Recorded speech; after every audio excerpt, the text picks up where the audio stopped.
you're reminding me of Naval Ravikant. He's one of the most famous venture capitalists, and he's one of these people who I really appreciate his perspective on time leverage, right? So right now, maybe my time is worth $4,000 an hour, and maybe my job next year is to get that to $10,000. I want to keep upgrading every hour. So then I have to assess, is this call worth it, right? Why? And you have to answer honestly to yourself, why, if that's what your time is worth.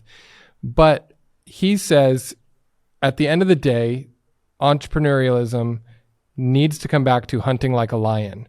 Lions are lazy as hell. Yeah. They rest after they eat in the sun, but they are so freaking opportunistic. They will come steal a meal from the hyenas. They will go bully their way into something. They will go take down a big animal that randomly walked across their path. And then they will eat for weeks off of this one big snack. And then they'll rest and do it again. And that is way more true. If I look at the successes in my life from a business perspective, they're all like that. And the failures are all the other one, where you're like day in, day out, you're like optimizing your day. I'm doing time blocking now. Now I'm trying to make sure I'm super efficient. I'm getting back. I'm at inbox 0. Oh, I've responded to all my Slack messages. That's how to be busy. That's not how to be productive. Totally right.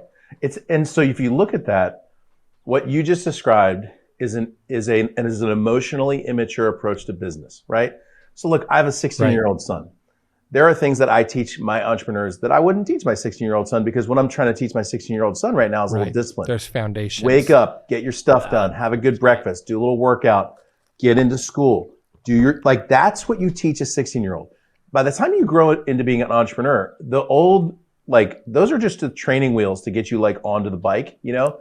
But if you're going to start doing wheelies, there's going to be a little creative juice in there. There's going to be a little bit of that lion. You know what I mean? You're going to be voiced over by James Earl Jones and have, Rafiki giving you advice and stuff. So little dad thing there for you. So, but yeah. So now that you're emotionally mature, you're wise enough to be able to look. Remember, I talked about wisdom, right? At the top of the pyramid, and what AI can and can't do.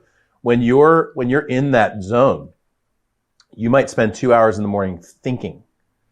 Literally, that might be your morning, 2 hours in the morning thinking, or praying, or whatever you're meditating, whatever your morning routine is. And you might get up and do the 2 emails that are going to create $2 million in your business 6 months from now. And you might go to lunch with your son and spend the afternoon, I'm going to spend the afternoon with my boy going on a bike ride, right? So that could be the afternoon. Now, if there's any guilt as an entrepreneur, if there's any guilt, I didn't really do much work today. Yeah, you did. You were very productive. You got those 2 things you needed to strike. You had a great day. But if there's any guilt there at all, it's because you're thinking like an emotionally immature entrepreneur, not like an emotionally mature entrepreneur. So good. It's so good. Is that fun?